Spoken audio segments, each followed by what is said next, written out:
Coach, thank you for joining me as we prepare against Augusta. Was something you wanted to work on this week as far as with your guards, how to battle a pressure defense, whether it's full court or full court transitioning into a half court trap? Well, I just think it's a daily thing, working on the fundamentals, handling and passing, handling against pressure, making decisions against pressure, how to get it out of double teams. And a lot of that's, a five-man thing with having outlets, too. We always talk about three outlets when we get double teamed, having a sideline, middle, and back. And so making sure those outlets are in the right place and that we stay poised and don't rush. I think with the roster reconfigured a little bit, it gives a lot more playing time for girls like Alcina as well as Naomi or even Courtney as well, to handle and take control of the guard spots and becoming a little bit more aggressive as well. Yeah, I think we got to handle by committee, but obviously those three you named, and then Anaya coming off the bench are going to have to do the majority of ball handling from the guard position. But I think we got a team handle. I think Mel's a pretty decent handler at the four. I think Jill will be back Saturday, so Jill gives us a handler at the four. So I think we've got to do that kind of by committee.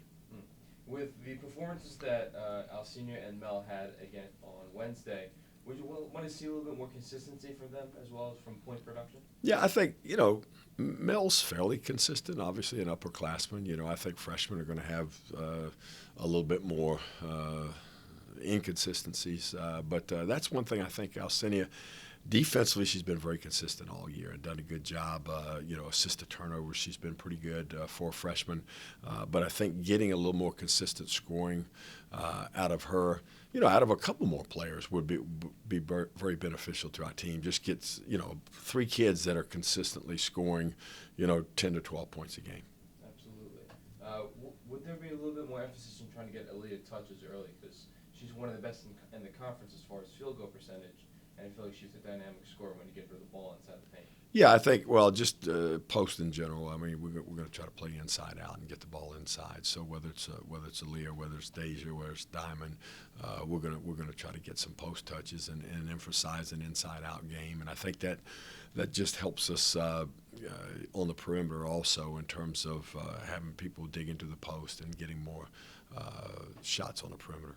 Absolutely. Now in Augusta, the team we're playing on Saturday, they seem to be a defensive-minded team. According to their records, this season they only allowed 30% of their opponents to make the field goal. So what challenges do they bring when you're on offense? Yeah, solid defensive team. They're athletic. They'll change their defenses up a little bit. They'll probably primary man, but they'll run some 2-3 zone. They'll run some 3-2 zone. They'll extend pressure with a 2-2-1 full court. They'll also hard press with a 1-2-2. So we've got to do a good job against their presses, but be aggressive and break those quickly, and then get into our offense. So they kind of mix it up. They're athletic across the board. Manning's long inside, so she's a shot blocking presence around the rim. So yeah, they're a solid defensive team. And then on the offensive end, they rely a lot on dribble drive and try to attack the rim off the dribble. And their perimeters, there's a lot of likeness in their perimeters in that they can shoot it and drive it a little bit. And then they look to Manning inside. Absolutely. And as well as when Augusta's on offense, it seems like they don't really score a whole lot, averaging only 59 points a game. So it seems like they're probably, when they want to get that one good shot, if they don't make it, then they rely on the offensive rebound to get a putback or to reset the offense. So how important is it on the defensive end to not only limit Augusta to one shot, but to secure the defensive rebound? Yeah, it's always important. I think, rebounding is an extremely important part of the game. For us, defensive rebounding is an important part of the game because we're trying to make people shoot contested perimeter shots, and just to let somebody walk in there and get a second opportunity or an easy layup on the offensive rebound is not what we want. So we've, obviously emphasized rebounding.